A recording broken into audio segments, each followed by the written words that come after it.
Joia. Boa tarde, a graça e paz. Hoje eu queria conversar com vocês um pouco sobre a ideia do Filho do Homem e os vários significados disso em relação à missão da igreja. Tá certo? Vamos orar? Obrigado, Senhor, por essa tarde, por Tua misericórdia e bondade, e que a Tua graça mais uma vez nos socorra por causa do Teu nome, em nome de Jesus. Amém. O Filho do Homem é uma expressão que você encontra nos 4 evangelhos, 78 vezes. E era como Jesus se autodenominava.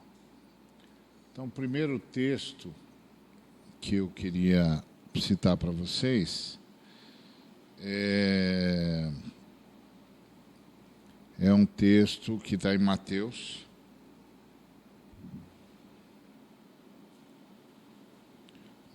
capítulo 9, versículo 6.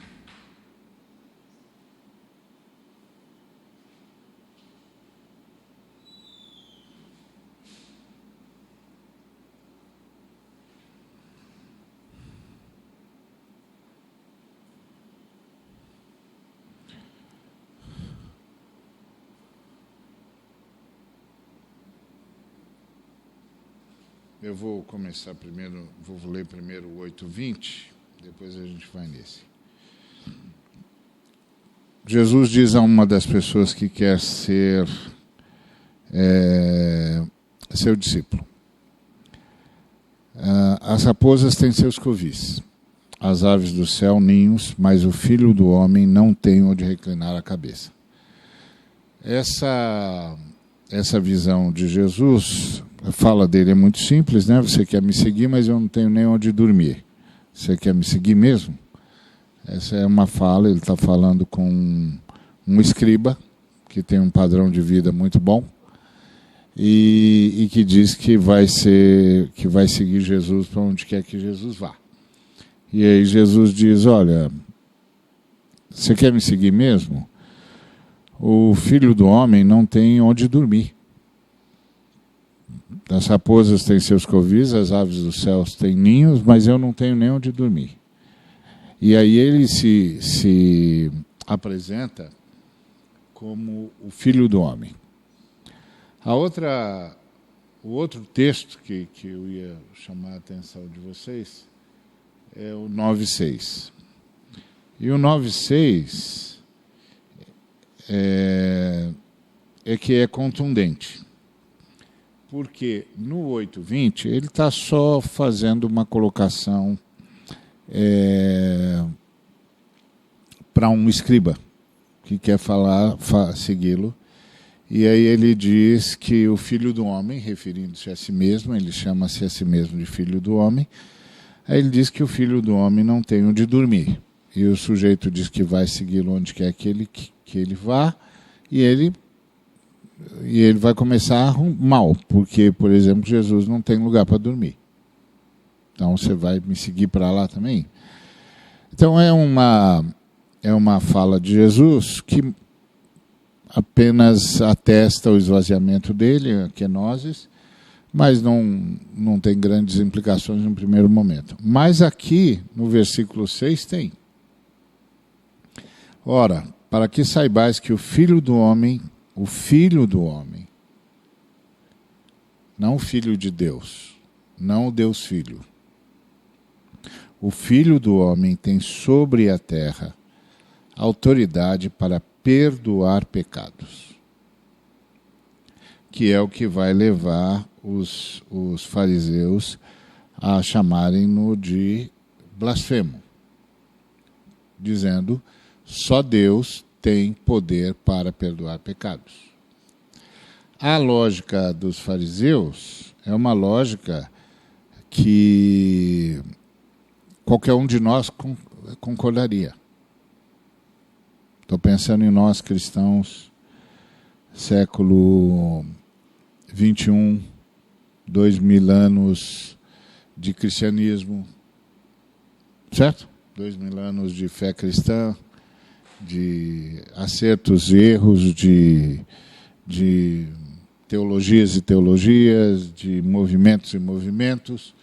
Então, depois de 2000 anos, a gente concordaria com os fariseus, que só Deus tem poder para perdoar pecados, nesse nível. Tá certo? Porque qual é o nível aqui? É os jovens trazido pelos amigos na maca, os amigos abrem um buraco no teto, Jesus faz, os amigos fazem o moço chegar na presença de Jesus.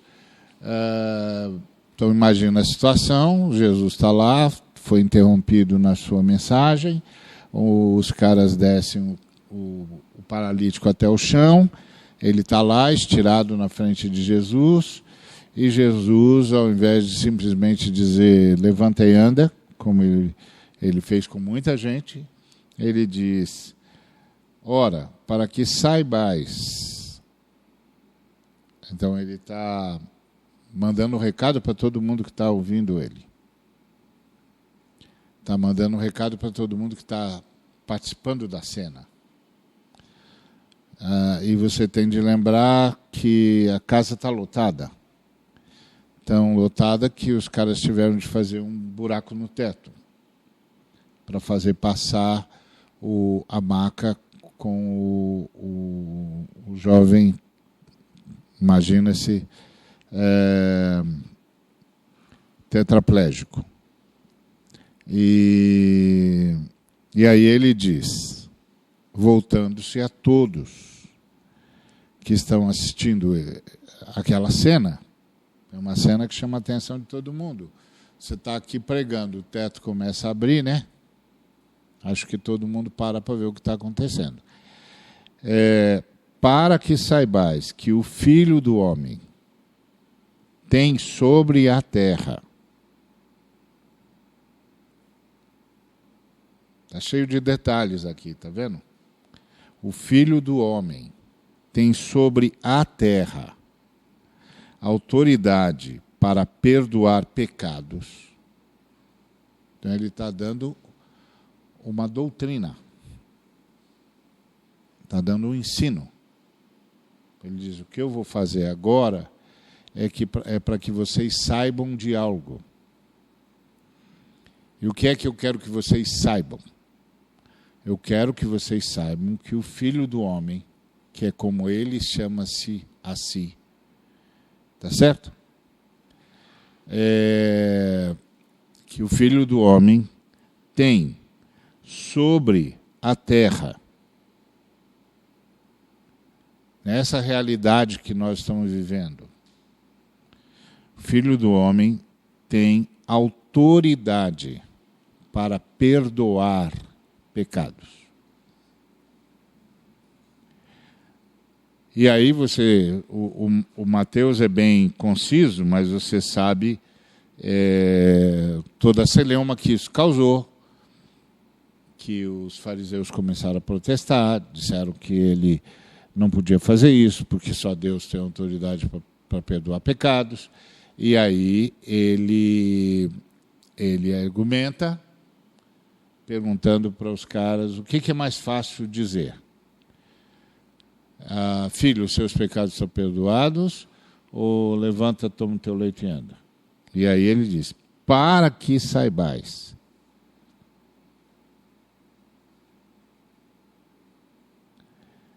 que o Filho do Homem tem sobre a terra autoridade para perdoar pecados, disse então ao paralítico, levanta-te, toma o teu leito e vai para a tua terra. Porque ele tinha já perdoado os pecados, não é? Que é a fala que está aqui. Tem bom ânimo, filho, estão perdoados os teus pecados.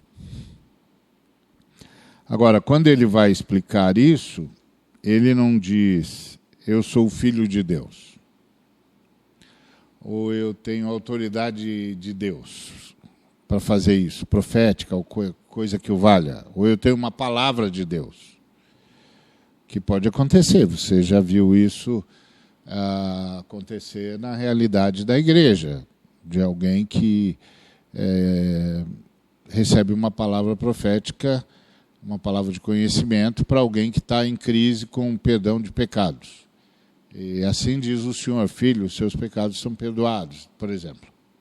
Está certo? Não, ele não fez nada disso. Ele atraiu essa autoridade para ele. Para que vocês saibam que o Filho do Homem tem sobre a terra autoridade. Autoridade. Autoridade é diferente de poder. Poder é um exercício de força em algum nível, pode ser uma força de várias naturezas. Autoridade é um reconhecimento. É possível ter poder sem ter autoridade. Você se submete ao poder, mas não reconhece o direito. Então, seja o que for, seja o Estado, seja uma pessoa, seja o que for, seja uma empresa, seja o que for, você não lhe reconhece o direito, mas não tem opção senão submeter-se ao poder. É um poder discricionário, o Estado decidiu, o imperador decidiu, a empresa decidiu, tem N autoridade, N exercício de poder. O pastor decidiu, o conselho decidiu, tudo isso é poder. A autoridade é quando esse poder é emanado por alguém a quem todos reconhecem o direito. Eles têm autoridade para fazer isso, têm o direito de fazer isso. E aí explica-se esse direito de várias maneiras, dependendo de quem é o protagonista. Tá certo? Jesus não foi por nenhum desses caminhos. Jesus disse, o Filho do Homem tem sobre a terra autoridade. Então, a gente precisa entender o que Jesus está falando quando ele diz Filho do Homem. Por exemplo, se você for para Mateus 12,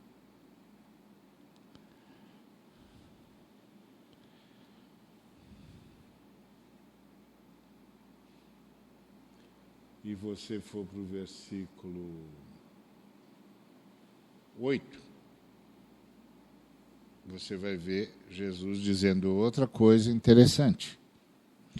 Ele tá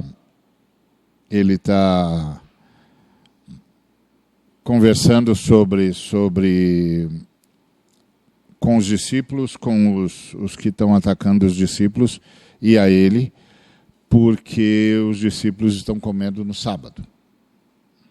Então, estando os discípulos com fome, entraram a colher espigas e a comer. Os fariseus, vendo isso, disseram, os seus discípulos estão fazendo o que não é lícito. Jesus disse, o Davi fez a mesma coisa, quando os companheiros dele tiveram fome, entrou na casa de Deus, comeu os pães da proposição, que também não lhe era lícito, e os sacerdotes, aos sábados, violam o sábado e ficam sem culpa, porque eles comem no sábado, eles colhem, eles manipulam para comer. E aí ele disse, eu sou maior do que o templo. Ou seja, os sacerdotes são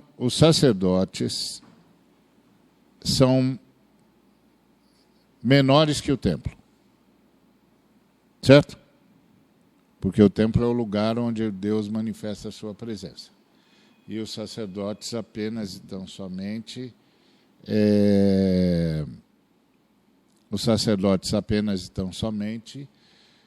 cumprem o seu ofício.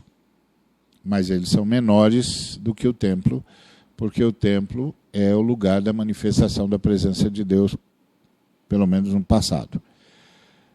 Então, os sacerdotes são menores que o templo. Jesus não diz, eu sou maior que os sacerdotes. Ele disse, eu sou maior do que o templo. Ou seja, eu manifesto mais do que o templo consegue manifestar. E qual é a função do templo? Manifestar a presença de Deus e o perdão de Deus. Tá certo? Para isso que o cara vai ao templo. Ele vai ao templo porque Deus está lá, Deus se manifesta lá, não necessariamente está lá, mas lá está a arca e ele se manifesta ali no lugar onde a arca está. E ele não se manifesta através da arca, ele se manifesta ali onde a arca está, porque a arca é o símbolo do concerto. Tá certo? Da aliança que Deus tem com o seu povo. Então, ele se manifesta a partir dessa aliança. Pois é, não estava, mas a lógica é essa aqui. Tá certo? E Jesus está falando do tempo em que a arca ainda estava lá. Porque ele está falando do tempo de Davi. Que o Davi comeu dos pães da proposição, etc, etc, etc, etc. E aí ele diz que os sacerdotes também fazem isso. Não comem no sábado, por acaso? Comem. E manipulam para comer. Então, eles quebram o sábado e ficam sem culpa. Por que eles ficam sem culpa? Porque eles são maiores que Davi. É isso que ele está dizendo. O Davi fez porque tinha fome, mas ele não podia, não era lícito. Os sacerdotes fazem porque são maiores que Davi, porque eles são os que oficiam a presença de Deus, o sacrifício e que comunicam o perdão de Deus, tá certo? O sacerdote entra lá no Santo dos Santos, asperge o sangue do Cordeiro Pascal, recebe a palavra curadora, redentora, perdoadora ou corretora de Deus e comunica ao povo, certo? Então, eles são maiores do que Davi. Porque Davi não pode entrar no Santo dos Santos, mas os sacerdotes podem. Aí, Jesus não diz, eu sou maior do que os sacerdotes.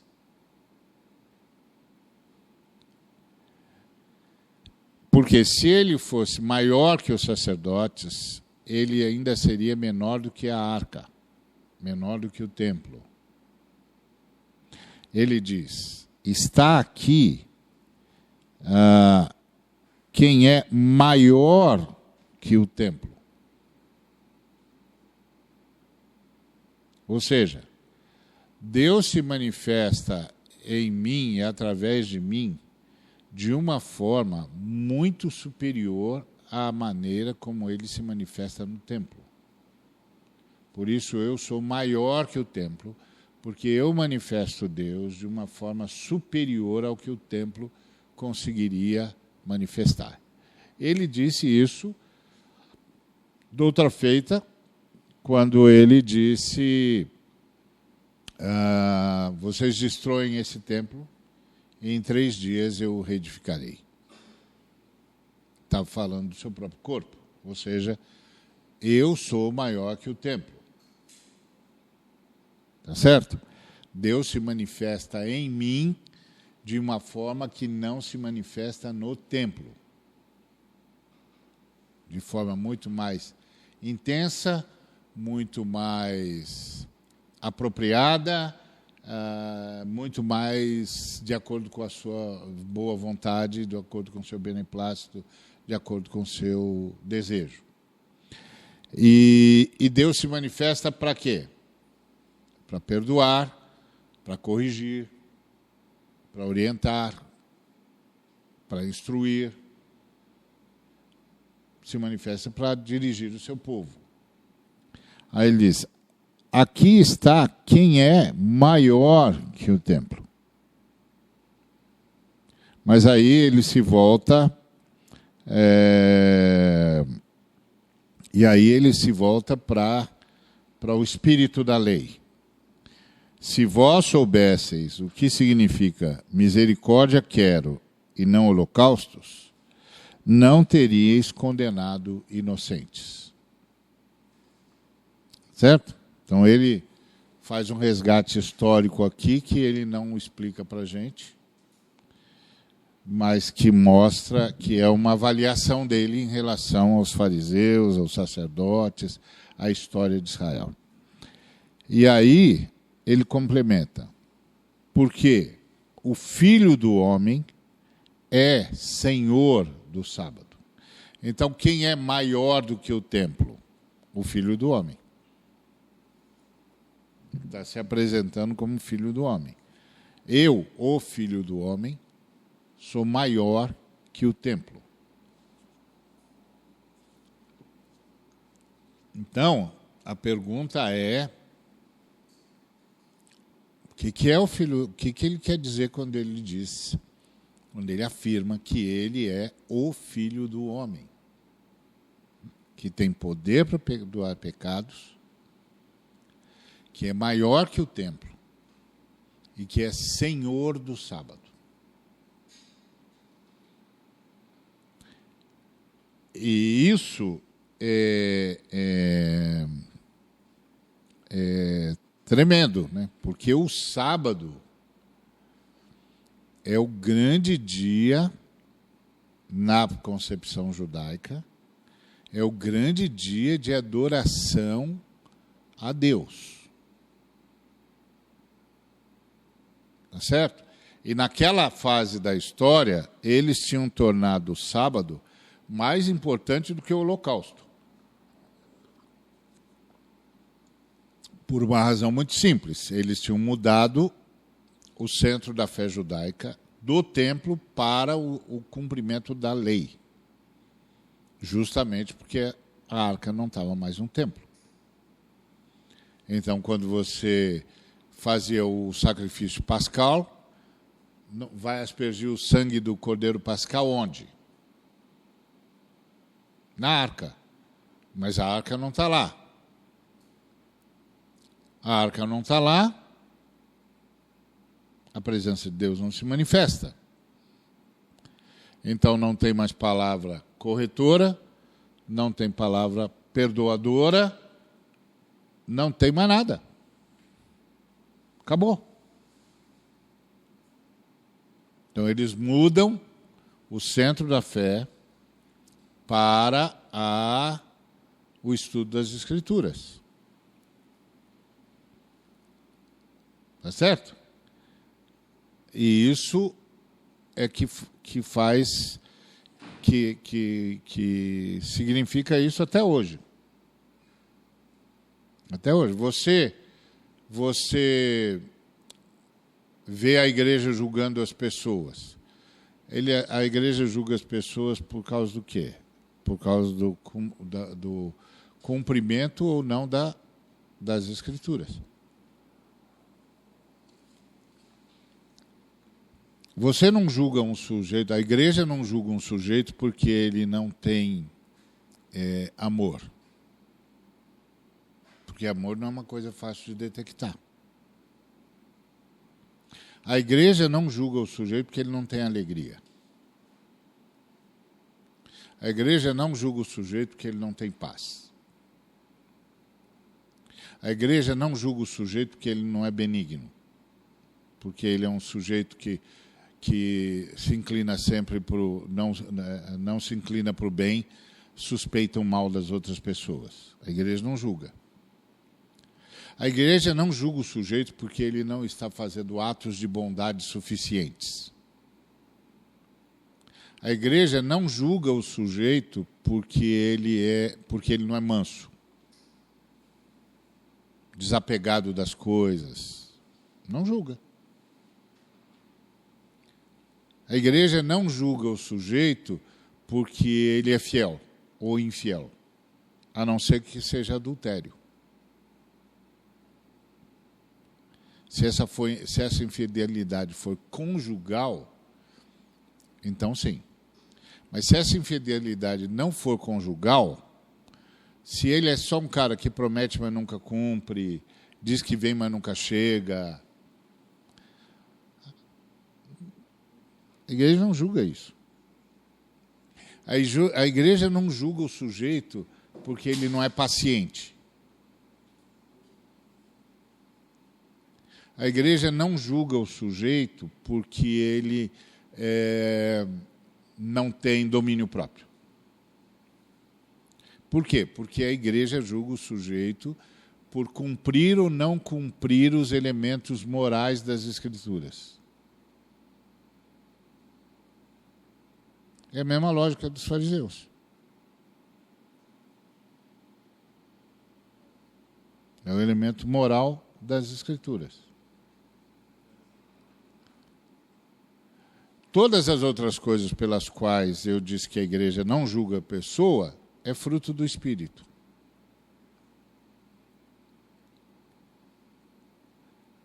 Jesus Cristo disse: pelo fruto os conhecereis. A única coisa que a igreja não trata é o fruto. E quando trata, reduz isso à questão moral. Bebeu, mentiu, ou foi visto em público bebendo, ou gosta disso ou não gosta daquilo, apoiou aquele negócio, não apoiou. É só moral. Aquilo que a instituição entende ser cumprimento ou não da moral bíblica. Aí Jesus está dizendo que o Filho do Homem é Senhor do sábado. Ou seja, ele é o que determina o que adora e o que não adora a Deus. Ele é o que determina o que obedece e o que não obedece a Deus. Ele é Senhor do sábado. E o sábado é o grande dia dos judeus. O dia em que você não pode fazer nada contra os ditames de Deus. Então, tem um tanto de caminho que você pode andar, tem um tanto de peso que você pode carregar, tem um jeito de comer, tem um jeito de transporte. Você não pode acender fogo, por exemplo, não pode provocar faísca. É uma série de coisas que você não pode fazer. Aí Jesus diz que ele é o Senhor do sábado, que é ele que determina o que é o sábado. E ele é que determina o que é viver o sábado. E aí ele disse, o sábado para mim é misericórdia quero, e não sacrifícios, não holocaustos. Então eu sou o Senhor do sábado. Se quer guardar o sábado, seja misericordioso.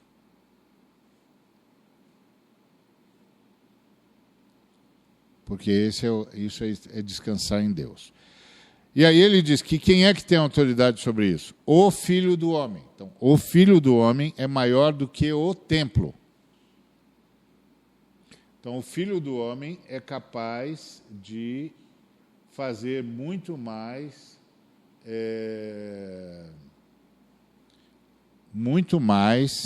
do que o templo faria.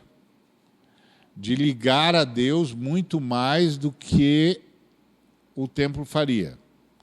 De manifestar Deus muito mais do que é possível no templo. De manifestar a vontade de Deus muito mais do que é possível no templo. Certo? Então, isso é um negócio interessante.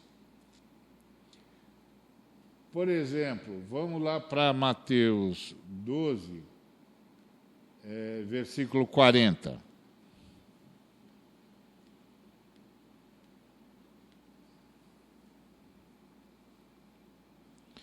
Porque assim como esteve Jonas 3 dias e 3 noites no ventre do grande peixe, assim o Filho do Homem estará 3 dias e 3 noites no coração da terra.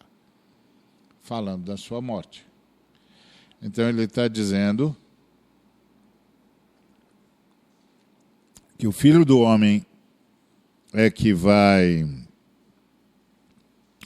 morrer, e o Filho do Homem é que vai ressuscitar.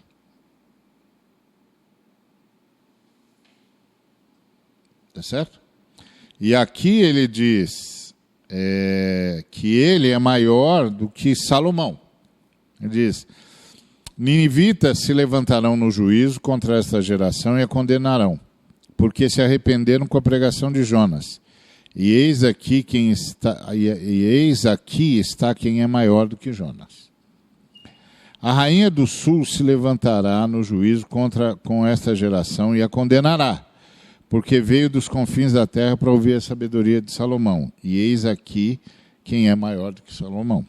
Eis aqui está quem é maior do que Salomão. Então ele é maior que o templo, maior que Salomão, maior que Jonas, e é Senhor do sábado. Então o que é que ele está dizendo quando ele fala em Filho do Homem? Por exemplo, Mateus 13, 37, um versículo estratégico em relação à evangelização e à questão da salvação, etc. Jesus tinha dito a parábola do joio.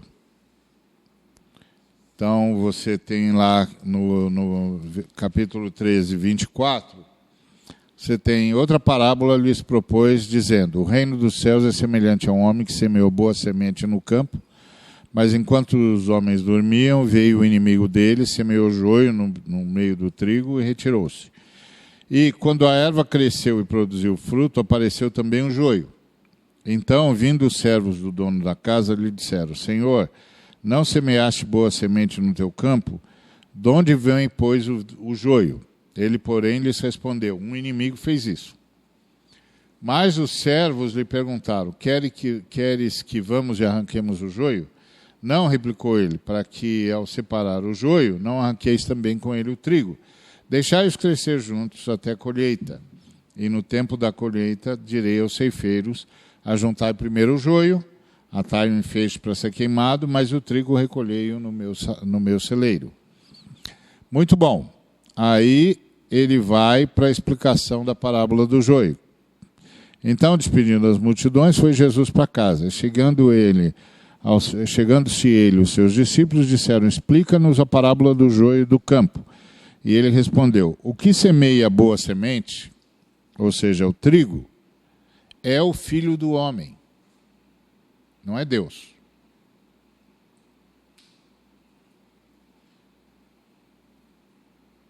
Tá certo? Um bocado de vezes você vê o cara usar esse texto para dizer que o trigo são os eleitos por Deus antes da fundação do mundo. Mas aqui Jesus diz que quem semeia boa semente é o Filho do Homem.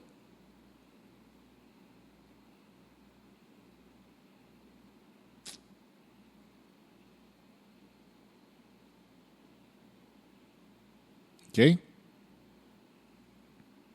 É o que está escrito. Então, é o que ele disse. O que semeia boa semente é o Filho do Homem. O campo é o mundo. Com isso eu não estou dizendo que não existem eleitos por Deus desde antes da fundação do mundo. Estou só dizendo que essa parábola não é o texto para sustentar isso. Ok? São só coisas diferentes. Não estou mexendo na doutrina. Estou dizendo, essa parábola não está dizendo isso. Essa parábola diz, o campo é o mundo. A boa semente são os filhos do reino. Os joios são os filhos do maligno. O inimigo que o semeou é o diabo.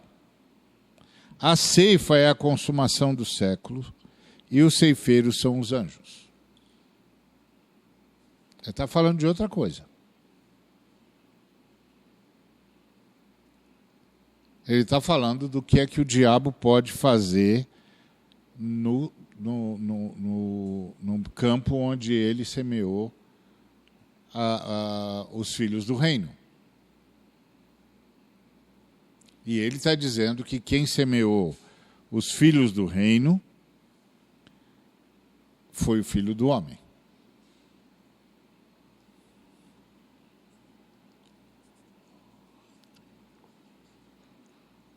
Tá certo?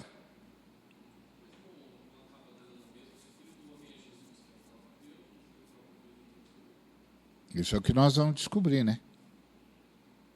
Essa é a pergunta da teologia. Mas isso é o que nós vamos descobrir no texto. É a mesma coisa, não é? Essa é justamente nesse caminho que nós estamos agora. Tentando descobrir o que Jesus está falando. Por isso que eu estou dizendo, eu não estou atacando a doutrina.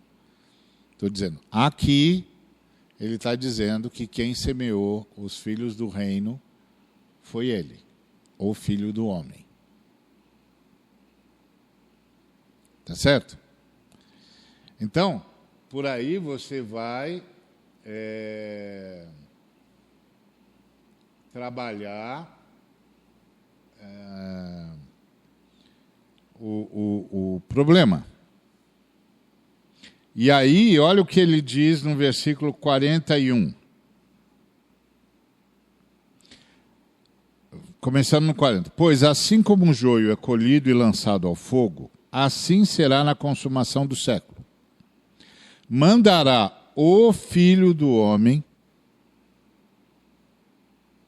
os seus anjos, que ajuntarão do seu reino todos os escândalos e os que praticam a iniquidade. Não está falando do mundo.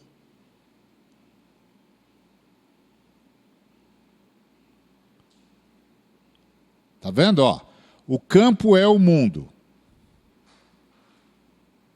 A boa semente são os filhos do reino.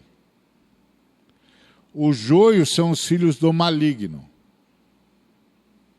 O inimigo que o semeou é o diabo. Ok? A ceifa é a consumação do sexo. Não dá nem para discutir, porque ele está explicando, detalhe por detalhe. Ó, isso é isso, aquilo é aquilo, aquilo outro é aquilo outro. Certo? Então, o diabo é o que semeou. A ceifa é a consumação do século. Os ceifeiros são os anjos. Está explicado? Está explicado. Aí ele complementa. Pois, assim como o joio é colhido e lançado ao fogo, que é uma figura que todos os discípulos conhecem, uma figura agrícola, que todos os discípulos conhecem, que é comum aos plantadores de trigo, certo? Então, assim será na consumação do século. Aí ele diz, mandará o Filho do Homem os seus anjos, que ajuntarão do seu reino todos os escândalos e os que praticam a iniquidade, e os lançarão na fornalha acesa. Ali haverá choro e ranger de dentes. Então os justos resplandecerão como o sol no reino de seu Pai. Tá certo? Então, ele fala de dois reinos. O reino dele e o reino do Pai dele.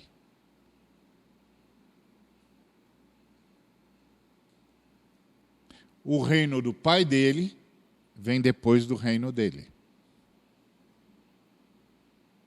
Porque primeiro ele separa o joio do trigo no reino dele. E aí, os que ele separou como trigo é que brilharão como o sol no reino do seu Pai. Tá certo? É isso que está escrito? Então, você está vendo como nós já lemos a Bíblia milhões de vezes e a gente passou batido nisso aqui. E olha que a parábola do joio e do trigo é uma das que a gente mais fala. Principalmente os que creem na eleição. E eu estou entre os tais que creem na eleição. Então, antes que você tire conclusões apressadas, só estou dizendo que esse texto precisa ser lido melhor.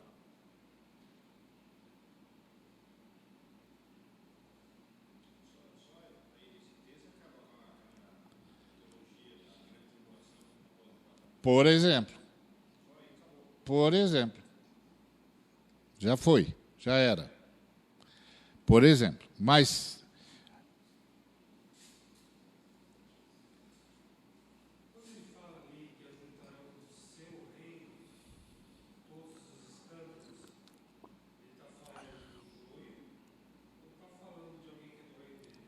não, está falando que o joio são caras que aparentemente estão no reino dele, mas foram semeados pelo diabo. Então ele está falando de escândalos dentro dos que estão, ou dos que se admitem, ou dos que se proclamam parte do reino dele. Porque ele diz: ajuntarão do seu reino, ou seja, de todos aqueles que se dizem seus, todos os escândalos e os que praticam a iniquidade. É a mesma lógica que você vê em Mateus 25, quando o cara diz para Jesus: mas em teu nome. É a mesma lógica que está aqui. Em teu nome. Nós expulsamos os demônios, nós curamos os enfermos. E aí Jesus disse: apartai-vos de mim, malditos, para o fogo eterno, porque vós os que praticais a iniquidade, eu nunca vos conheci. Tá certo?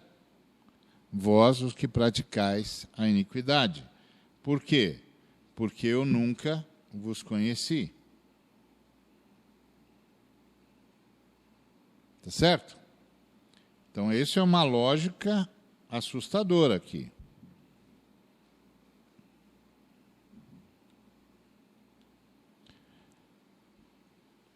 Tá certo? E os lançarão. Isso quer dizer que você tem uma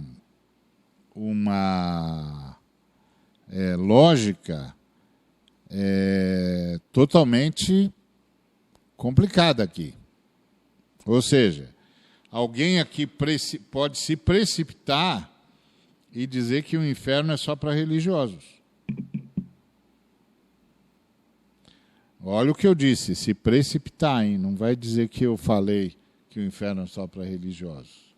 Estou dizendo, alguém lendo esse texto e se baseando só nesse texto, o sujeito pode se precipitar e achar que o inferno é só para religiosos. E eu digo se precipitar porque você sabe que não é assim que se faz, não é assim que se faz teologia, não, que se constrói doutrina, certo? Você não pode pegar um texto só, a menos que ele seja absolutamente específico e normativo, e não é o caso aqui, e formular uma doutrina a partir daí, tá certo? Mas se o camarada ler atentamente esse texto e ele se precipitar, ele pode dizer isso. E ele também pode dizer que, aí baseado em Mateus 25, ele pode dizer que gente que vai para o inferno pode lançar a mão do nome de Jesus Cristo e operar proezas.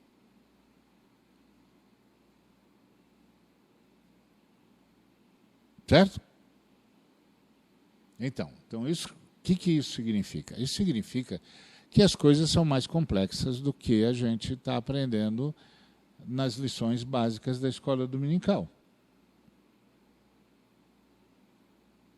Tá certo? E que a gente precisa ler o texto de verdade. Que a gente não está lendo o texto de verdade.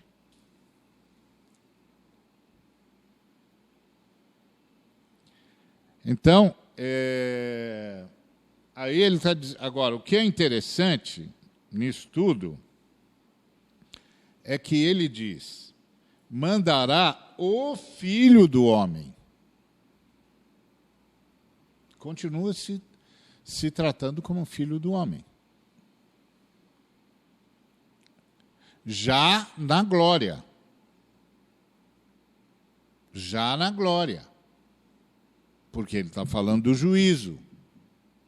Tá certo? A cena aqui é do juízo, correto? Está correto isso? Então a cena é do juízo. Mandará o Filho do Homem os seus anjos, que ajuntarão do seu reino todos os escândalos e os que praticam iniquidade, e lançarão os escândalos e os que praticam iniquidade na fornalha acesa. Esses camaradas vão gemer e chorar. Então, os justos, que é o trigo, vão resplandecer como o sol no reino de seu Pai, que ele separa do seu reino. E com isso ele está sugerindo que o reino do Filho do Homem é na terra e na história. Tá certo? Porque ele vai fazer um juízo na história. Esse juízo aqui não é na eternidade. Tá certo? Ok? Mandará o Filho do Homem os seus anjos, que ajuntarão do seu reino. Ora, o juízo aqui é na história. Tá certo? Onde foi que os escândalos aconteceram? Na história. Onde é que as iniquidades foram praticadas? Na história. Tá certo? Então, o reino dele é o reino na história. E o reino do Pai dele é o reino que vem depois da história. Está vendo?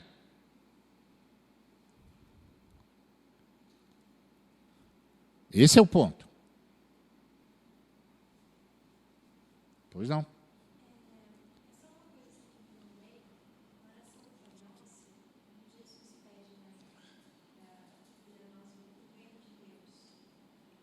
O reino do Pai. Que é o reino do Pai. Porque a oração é ao Pai.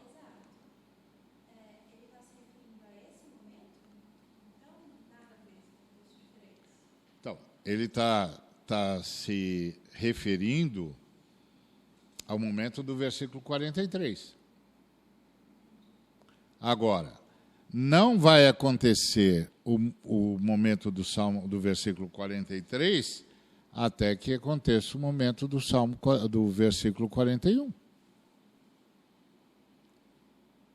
Tem de ter trigo, né? Porque é o trigo que vai resplandecer como o sol no reino do seu Pai. Então, quando ele está dizendo, venha o teu reino, ele está dizendo, venha a consumação dos séculos.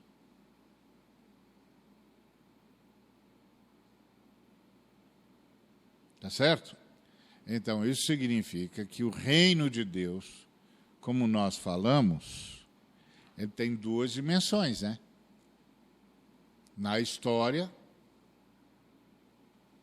e depois da história como nós a conhecemos. Fora dessa história como nós a conhecemos.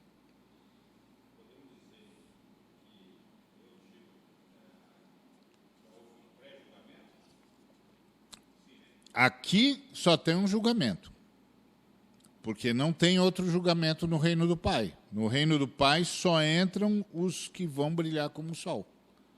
Então, tá certo? Então, depois disso, tendo sido feito isso, tendo sido condenados os escândalos, tendo sido condenados os que praticaram a iniquidade, então os justos resplandecerão como o sol, no reino de seu Pai. E aí ele ainda diz, quem tem ouvidos, ouça. Então, quando nós estamos falando de reino de Deus, nós sabemos direitinho do que é que nós estamos falando? Essa é a questão. Não, agora veja você. Eu peguei uma parábola que todo mundo conhece. Não tem nenhum texto secreto aqui. É uma parábola que todo mundo conhece. Tá certo? O Pai ali é o Pai, porque Deus é a Trindade. É isso que nós vamos chegar lá, uai. Exatamente onde nós pretendemos chegar. É exatamente onde nós queremos chegar. Tá certo? Essa é a ideia. Essa é a ideia. Nós vamos chegar lá, eu espero. Ou não. Né?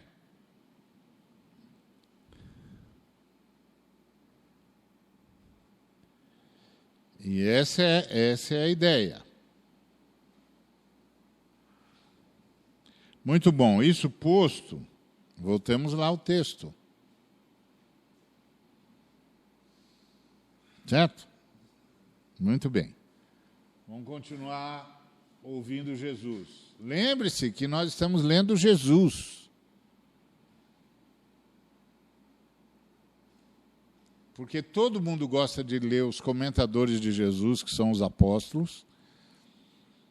E aí tira dos apóstolos toda a conclusão, sem se lembrar que os apóstolos são comentadores de Jesus. Não são substitutos de Jesus. Jesus é que é a chave hermenêutica para ler a Bíblia. Tá certo? Porque o Espírito Santo fala do que ouviu de Jesus. Foi isso que ele disse em João 14. Certo? Muito bem. O que mais? Aí Jesus pergunta, por exemplo, aos seus discípulos lá em Mateus 16, 13.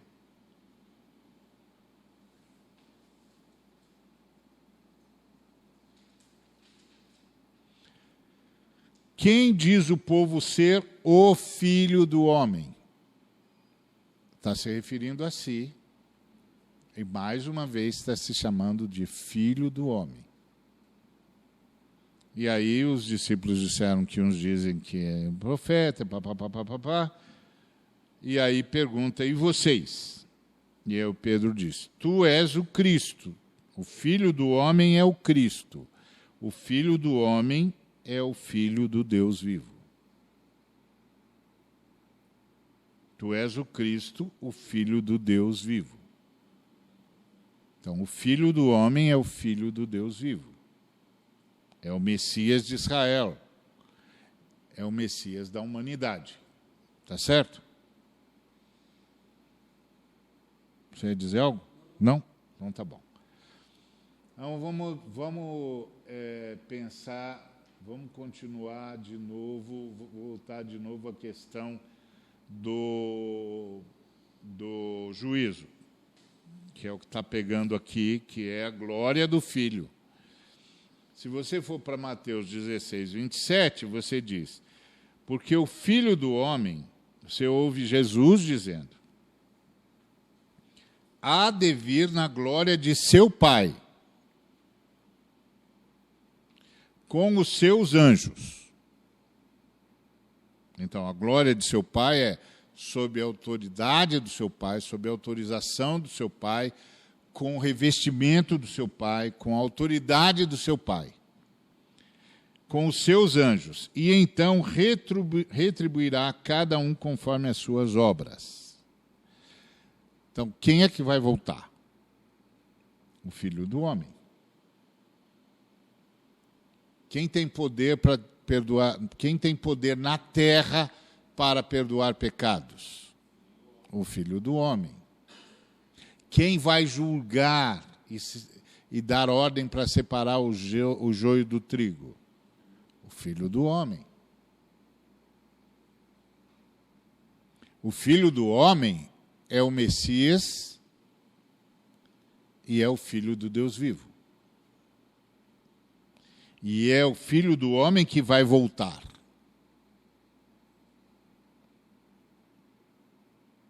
O Filho do Homem há de vir na glória de seu Pai. Certo? Então vem sob a autoridade do Pai, sob condução do Pai, sob a glória do Pai, com os seus anjos. E então o Filho do Homem retribuirá a cada um conforme as suas obras.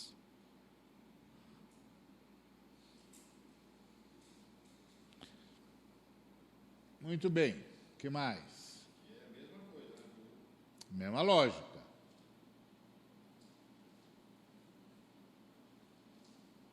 Mesma lógica. Mateus 3. Se você for para Mateus 17, 15, você vai ver uma outra colocação de Jesus muito interessante. 17, 9, desculpe. E descendo ele do monte, ordenou-lhes, eles participaram da transfiguração, lembra disso, né? Descendo ele do monte, disse, a ninguém conteis a visão, até que o Filho do Homem ressuscite dentre os mortos. Quem vai ressuscitar? Quem ressuscitou? Né? Vai não, já ressuscitou, aleluia. Não é? Quem ressuscitou? O Filho do Homem.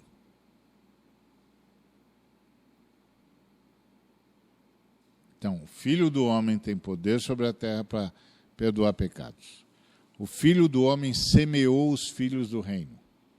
O Filho do Homem vai julgar e separar, dando ordem aos seus anjos para que o façam, aqueles do seu reino, no seu reino, o trigo do joio. E o Filho do Homem diz que o reino dele é diferente do reino do Pai. Porque depois que ele tiver feito o juízo no reino dele, então o trigo que são os justos, ou, como nós agora aprendemos com o Espírito Santo, os justificados, vão brilhar como o sol, no reino do Pai. Então, ele está falando de uma outra realidade.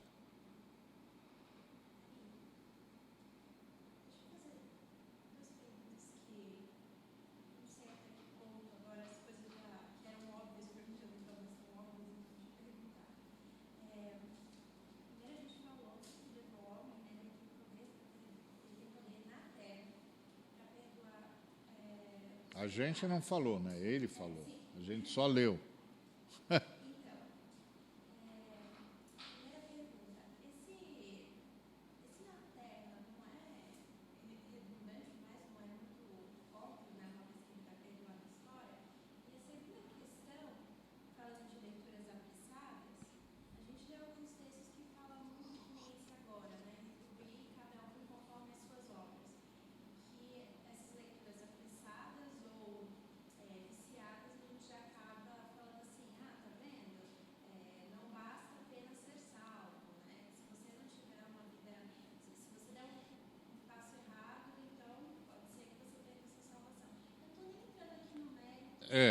Não é o que está no texto.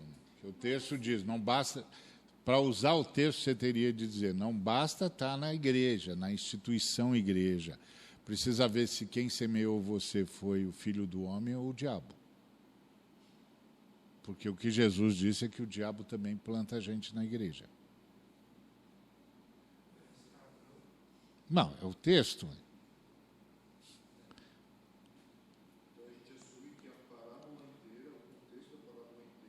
Não, a gente não assume nada. Porque nós não estamos fazendo doutrina. Assumir é fazer doutrina. Agora nós só estamos fazendo leitura. A gente não assume nada, não estamos fazendo doutrina. Estamos fazendo leitura. Precisa fazer essa distinção. Porque esse é o segredo entre o estudo e a mensagem, que a maioria dos pregadores não sabem diferenciar. Então, o sujeito sobe no púlpito, faz um estudo e pensa que deu uma mensagem. Mas ele não deu uma mensagem, ele fez um estudo. A mensagem é o que é que eu faço com aquele estudo. O que é que Deus quer que seja feito ou o que Deus quer fazer a partir daquele estudo. E por isso me deu aquela informação. Então, a maioria dos pregadores não sabe disso. Qual é a diferença entre o estudo e a mensagem? Então, o estudo é o seu arcabouço textual. A mensagem é o que Deus está tentando dizer. Então, nós não chegamos aí ainda. Nós estamos só na leitura. Tá certo? Vamos fazer essa separação, porque o pessoal vai estudar homilética, hermenêutica e exegese no seminário e não sabe mais isso. Então, ele não sabe a diferença entre o estudo e a mensagem. Então, o estudo explica o que é que está no texto. E a mensagem é o que é que Deus quer fazer ou quer produzir a partir do que a gente viu no texto. Isso é a mensagem. É outra história. Nós não chegamos lá. Por enquanto, nós não temos mensagem nenhuma. Tá certo? Nós estamos só na leitura.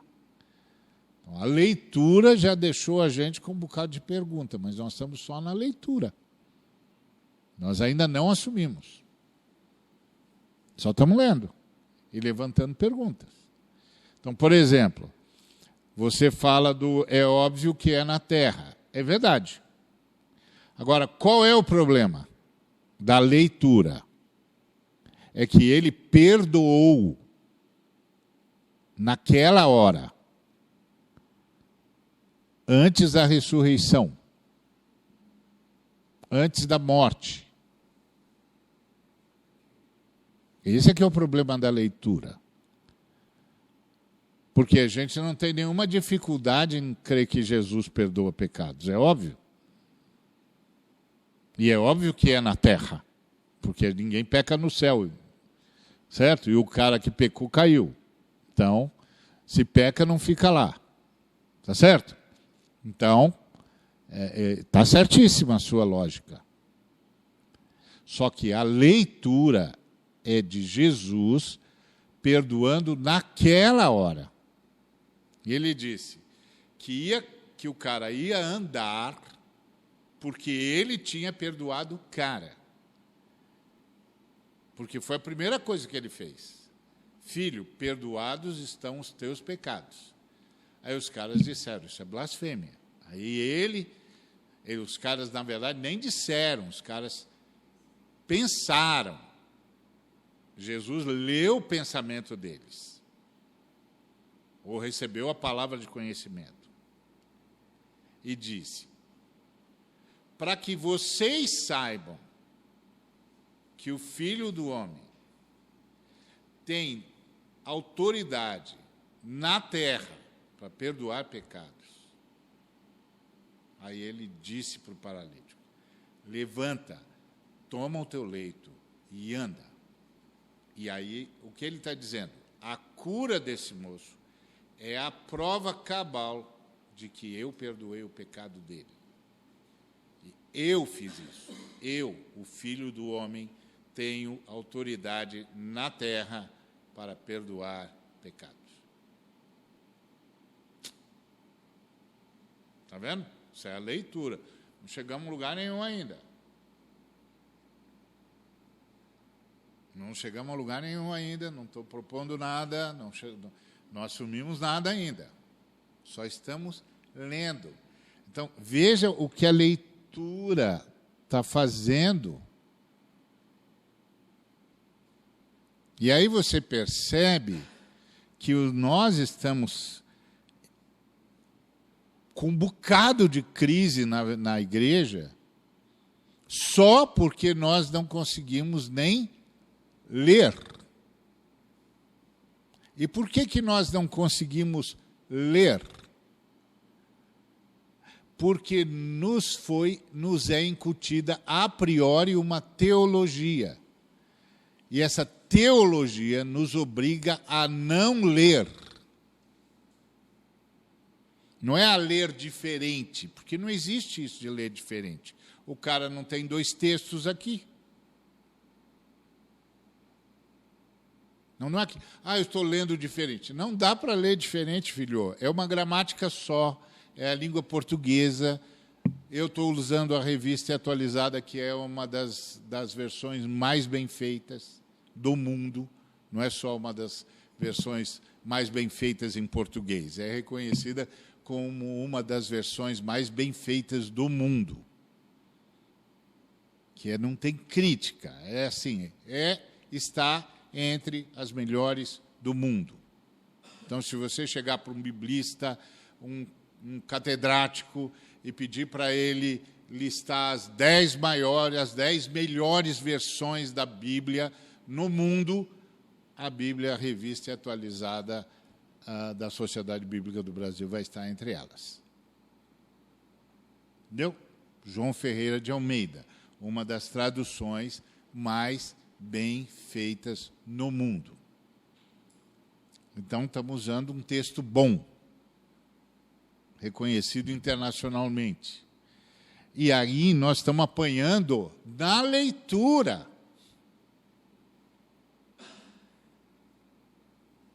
Você está percebendo isso? Que nós estamos apanhando na leitura, nós não chegamos a conclusão nenhuma. Até agora, a gente só está lendo. Nós não estamos fazendo proposta nenhuma aqui. Nenhuma teologia, não tem nada aqui. Só tem uma leitura. A gente ainda nem fez o estudo, quanto mais a mensagem. Então, esse é um negócio complicadíssimo. Quer ver mais?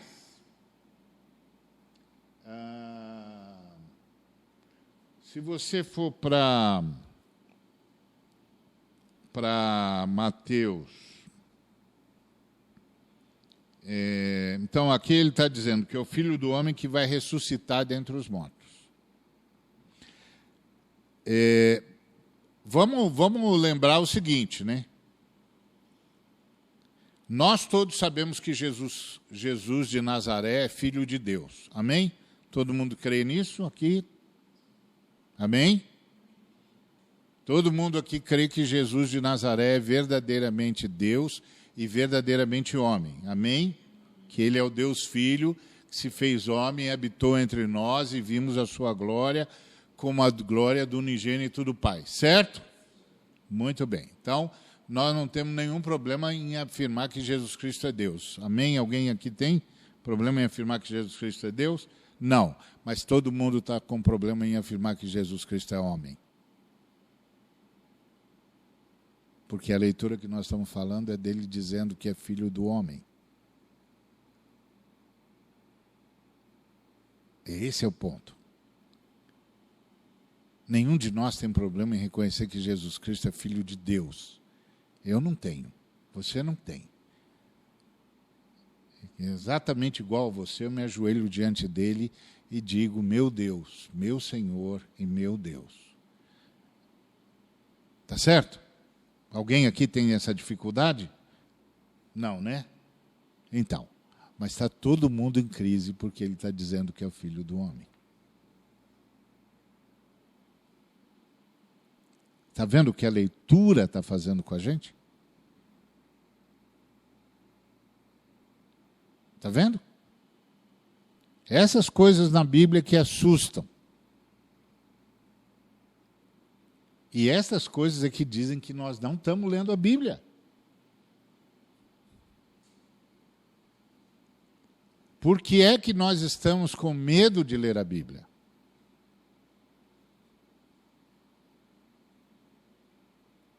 Certo? Porque nós sabemos que Jesus Cristo era homem. E é tudo o que ele está dizendo.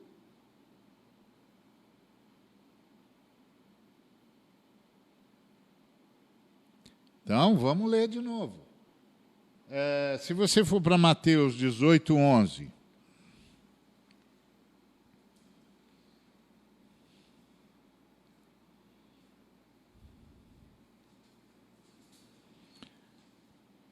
Ele está falando sobre as crianças e tal. Tem N interpretações aqui. Eu trabalho mais com a ideia da criança, mas eu quero chamar a atenção para o versículo 11, que diz: porque o Filho do Homem veio salvar o que estava perdido.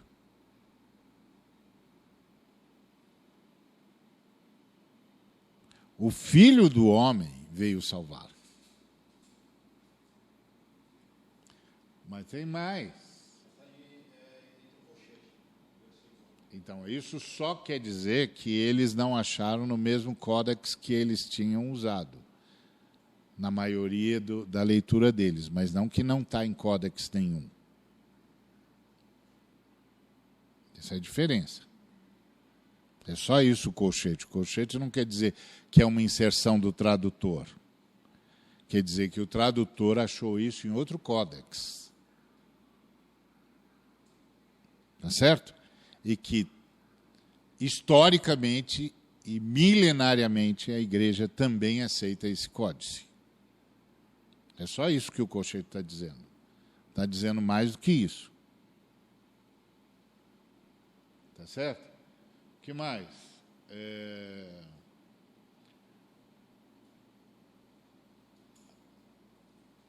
Mateus 19, 28. Esse é um negócio mais bravo ainda na leitura.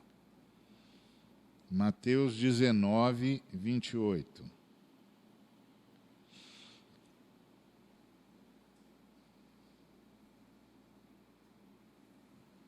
Jesus lhes respondeu, respondendo a Pedro, né? Pedro disse: eis que nós tudo deixamos e te seguimos.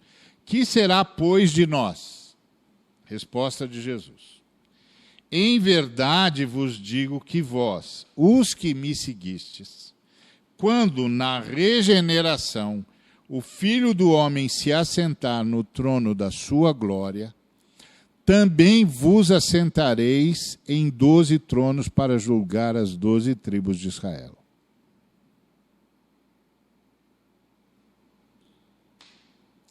É o Filho do Homem que vai julgar Israel. Que hora que você planejou o intervalo?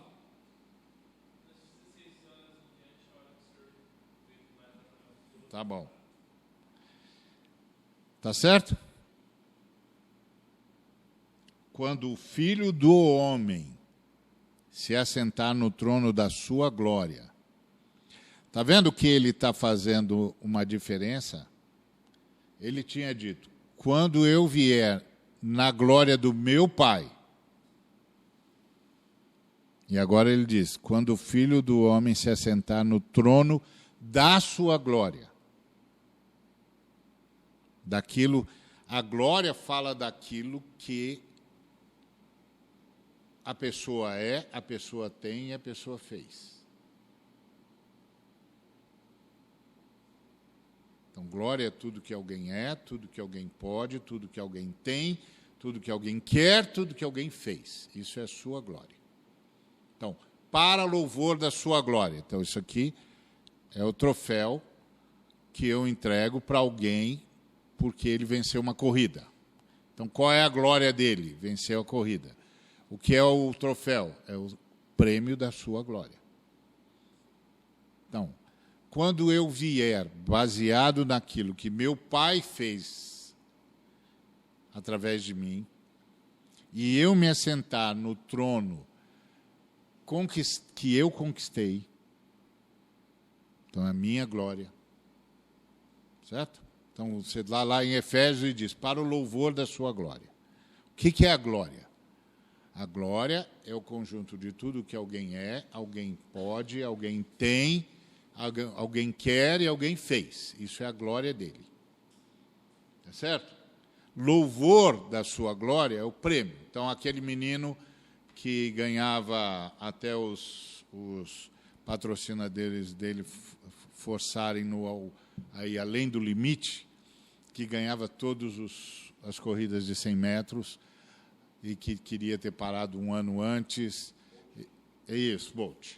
E os patrocinadores, a ganância capitalista, forçou ele a correr mais um ano e aí foi o ano da desgraça dele. E ele já tinha dito para os patrocinadores que ele tinha chegado ao limite, mas os patrocinadores acharam que podiam ganhar mais uma graninha. Então, aí ele cai em desgraça depois de ser o maior atleta da história na modalidade dele. É um negócio absurdo. Mas isso ninguém vai falar, não é? Por razões óbvias. Mas tudo bem. Quando aquele cara ganhava, quebrava recorde após recorde, quando ele ganhava, o que ele mostrava? A sua glória. Tudo que ele é, tudo que ele pode, tudo que ele quer e tudo que ele fez. Ele ganhou os 100 metros e quebrou o recorde. Essa é a glória dele. Quando ele recebia a medalha de ouro, ele estava recebendo o louvor da sua glória, o prêmio que a sua glória conquistou.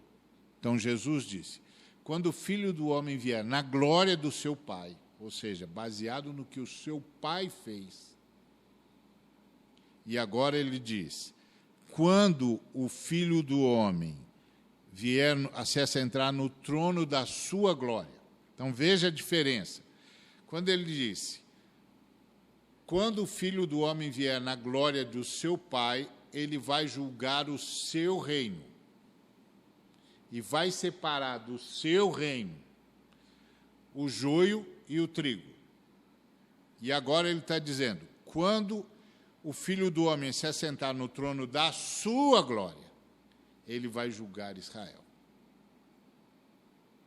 Tá certo? É o que ele está dizendo aqui. Qual a diferença entre a glória dele e a glória do Pai?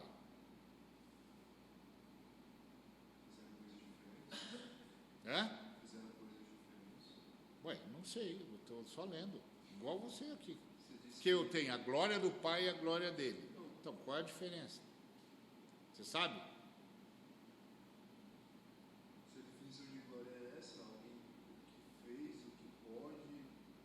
Então, qual a diferença, então?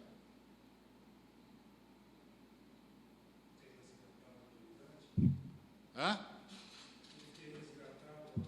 Por exemplo, é uma diferença. O que foi que o pai fez? O pai dele fez dele filho do homem. O que é que ele fez? Ele venceu a morte. Tá certo? Por exemplo, estou só citando exemplos. Então, o que nós estamos fazendo aqui, gente, é só leitura. Não fica na defensiva, não, que nós só estamos fazendo leitura. Não estou propondo nada ainda. Depois que eu propuser, você fica na defensiva. Por enquanto, você está igual eu, só lendo a Bíblia. Fica na defensiva, não. Você não está sendo atacado, sua doutrina não está sendo atacado, seu teólogo preferido não está sendo atacado, a gente só está lendo a Bíblia. Certo? Citei algum teólogo aqui, falei que o fulano está certo, o ciclano está errado. Não, estamos só lendo a Bíblia. Então, vamos responder para o texto. Tá certo? Vamos responder para o texto. Bom, antes da gente passar nisso, vamos deixar já em intervalo. E daqui a quantos minutos?